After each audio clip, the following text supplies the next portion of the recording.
Shalom and welcome to the Wilderness Tabernacle Theater.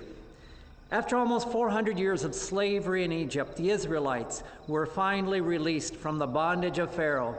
God called his servant Moses to confront Pharaoh and proclaim, "Let my people go." After the 10 plagues and the crossing of the Red Sea, the Israelites journeyed to the foot of Mount Sinai in the wilderness. There Moses went up the mountain and received the 10 commandments.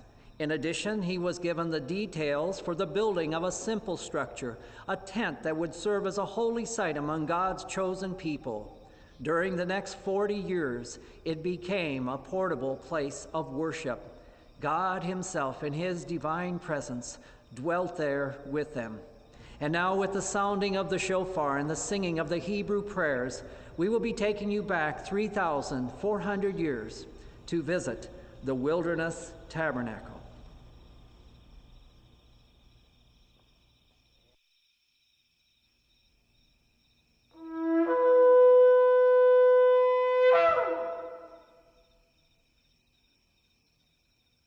Baruch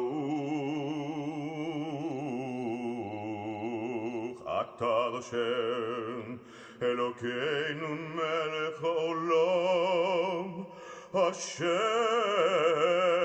kiddushanu v'mitzvotav v'tzivanu lehadlik ner shel yom HaKippurim. Baruch atah Hashem Elokeinu melech haolam שהחיינו וקיימנו והגיענו לזמן הזה.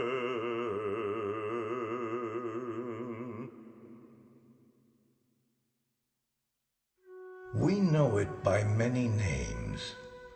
Ohel Moed, Tent of Communion, Mishkan Hashem, Sanctuary of God, Mishkan HaEdut, Sanctuary of Testimony, Mikdash Hashem. Holy Temple of God. It is the center of our lives here in the wilderness. It is our source of strength and unity. It is our inspiration. It is our most sacred place. It is the tabernacle.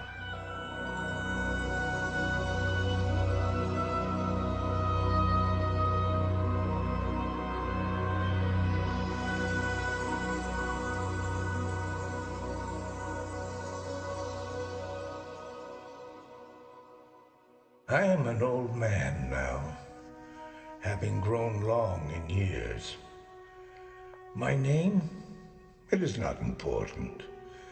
You need only know that I am one of the children of Israel, of the family of Aaron, of the tribe of Levi. Until my 20th year, I was a Hebrew slave in Egypt, laboring with my brethren to build monuments and cities for Pharaoh.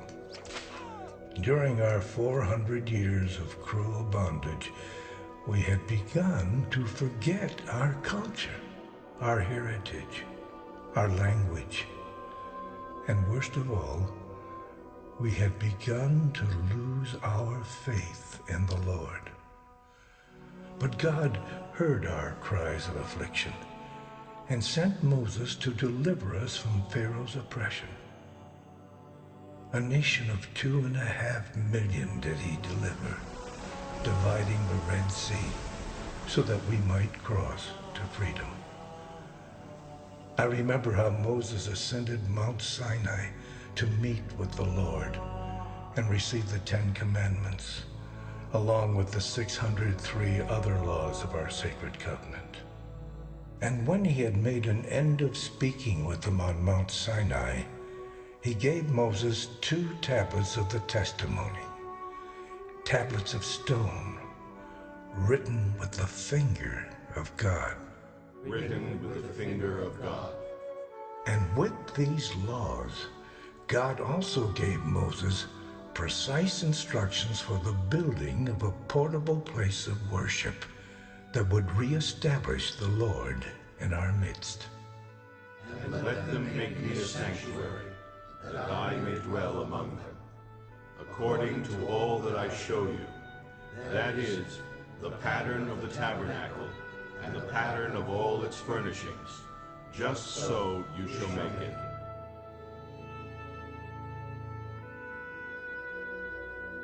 We are 12 tribes, descended from the 12 sons of Jacob. But we are of one purpose, united by the feelings of awe and wonder that the tabernacle evokes within us. What could possibly be more reassuring, more inspiring, than to see the Shekinah, God's cloud of glory, signifying the Lord's divine presence among us? And there I will meet with the children of Israel, and the tabernacle shall be sanctified by my glory. And they shall know that I am the Lord their God, who brought them up out of the land of Egypt, that I may dwell among them. Along with the tabernacle, the Lord gave us our system of animal sacrifice, providing us a means of atoning for our sins and of attaining holiness in the sight of God. The tabernacle was at the center of our sacrificial system, and to administer this system, God chose Aaron, the brother of Moses, and his descendants in the tribe of Levi. So I will sanctify the tabernacle of meeting and the altar. I will also sanctify both Aaron and his sons, to minister to me as priests. As God decreed, Aaron became our first high priest, wholly dedicated to God's service and revered as our spiritual leader. His sons, and their sons in turn, were consecrated as priests of the tabernacle, and so the Levitical priesthood was established. The tabernacle, its daily offerings, functions, feasts, and ceremonies are all the responsibility of Aaron. To be chosen to assist him in carrying out those duties is a privilege beyond compare. When I was a younger man, I was fortunate enough to be selected as one of those priests, for I am of the family of Aaron in the tribe of Levi. Every aspect of the tabernacle, down to the tiniest detail, was crafted by gifted artisans exactly according to the instructions God gave to Moses, including the garments of the high priest. And these are the garments which they shall make: a breastplate, an ephod, a robe, a skillfully woven tunic, a turban, and a sash. So they shall make holy garments for Aaron your brother and his sons, that he may minister to me as priest. It was at the gate of the court of congregation that I helped receive the daily sacrificial offerings, the korban. There are 5 types of sacrifices: the burnt offering, the meal offering, the peace offering, the sin offering, the trespass or guilt offering. Each of these serves in its own way to reconcile the worshiper with God. Because our living God desires to be daily honored and satisfied through the burnt offering, morning and evening every day, he instructed Moses to build an altar of bronze. Command Aaron and his sons, saying, This is the law of the burnt offering. The burnt offering shall be on the hearth, upon the altar, all night until morning, and the fire of the altar shall be kept burning on it. Because our living God desires that those who enter into his presence be pure, he instructed Moses to build a laver of bronze. For Aaron and his sons shall wash their hands and their feet in water from it, when they go into the tabernacle of meeting, or when they come near the altar to minister, to burn an offering made by fire to the Lord. They shall wash with water, lest they die. The tabernacle itself was fashioned precisely according to God's instructions as conveyed to Moses.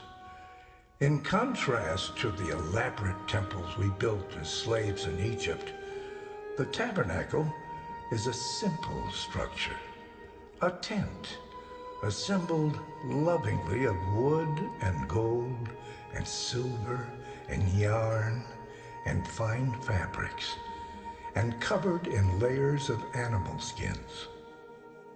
We, the children of Israel, freely contributed all these materials to honor the Holy One.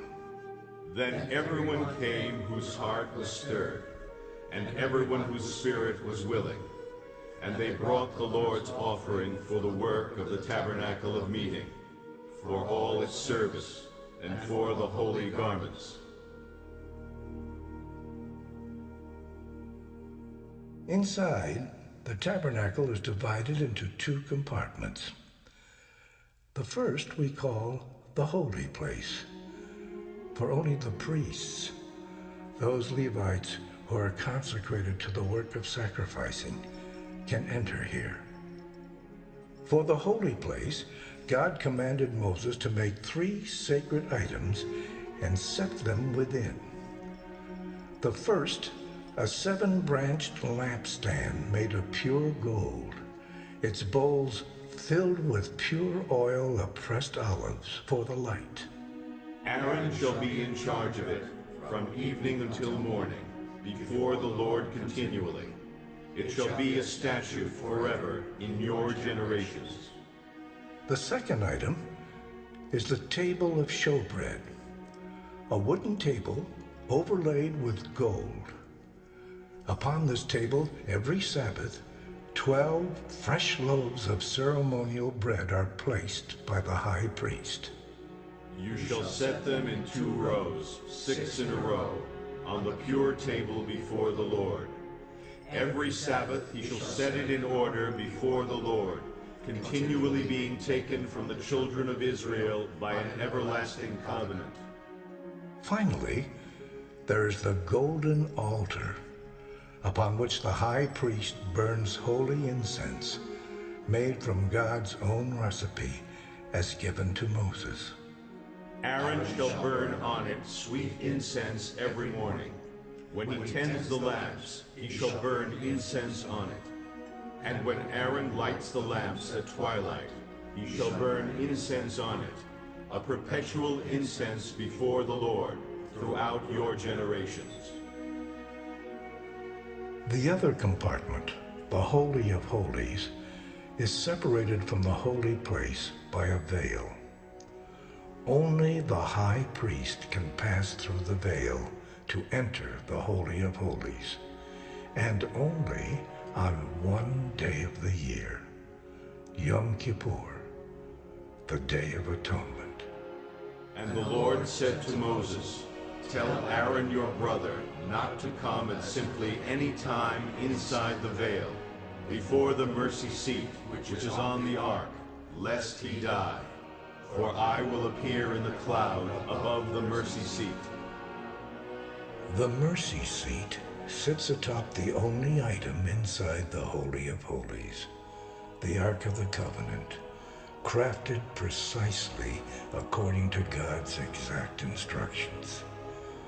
Within the Ark reside the sacred objects of the testimony, the stone tablets of the law, Aaron's rod that budded, and a golden pot of hidden manna.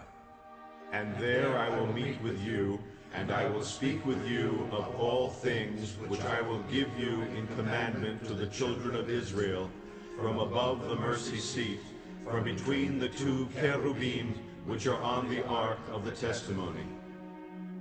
Once a year on Yom Kippur, all of Israel waits with apprehension as the high priest enters the Holy of Holies.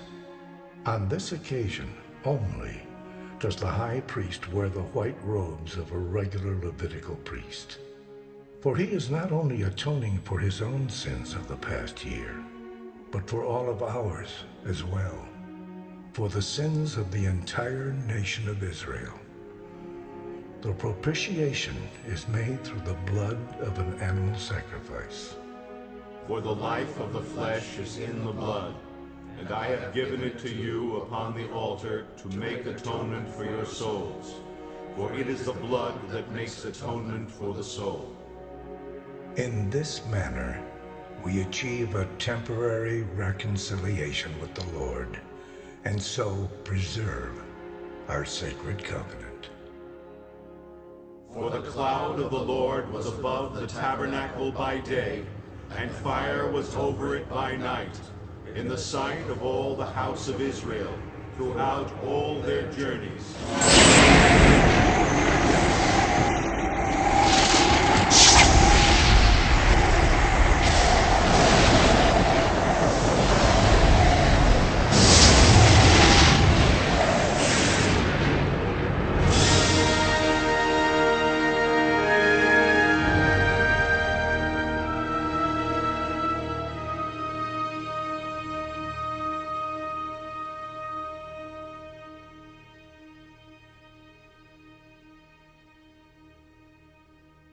Though I near the end of my years, I dare to hope that I may live long enough to see the glorious day when the children of Israel will leave the wilderness and cross into the promised land.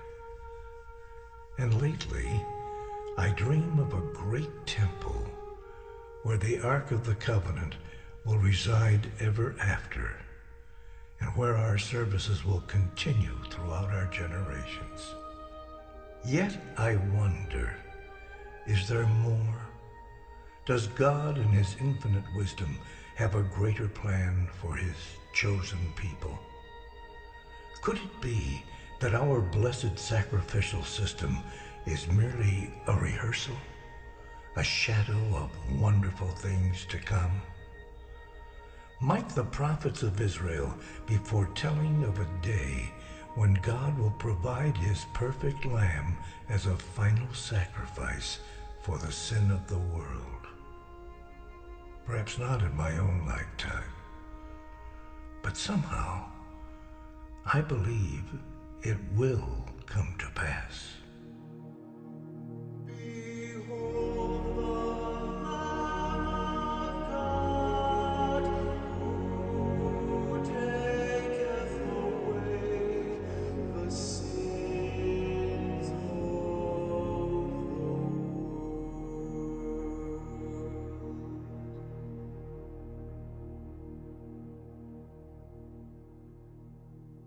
The Bible tells us after the building of the tabernacle, God instructed the high priest to pray a special blessing of dedication over the people of Israel. This blessing is found in the 6th chapter of the book of Numbers. It is our custom here at the Wilderness Tabernacle to close each presentation with that blessing. At this time, I will pray that blessing over you. Yevareka Adonai vayishmareka, Yair Adonai panav alecha vichunecha, Yisa Adonai panav alecha vayasem lacha shalom. May the Lord bless you and keep you. May the Lord make his face shine upon you and be gracious to you. May the Lord lift up his countenance upon you and give you his peace. May the peace of God be with you. Shalom.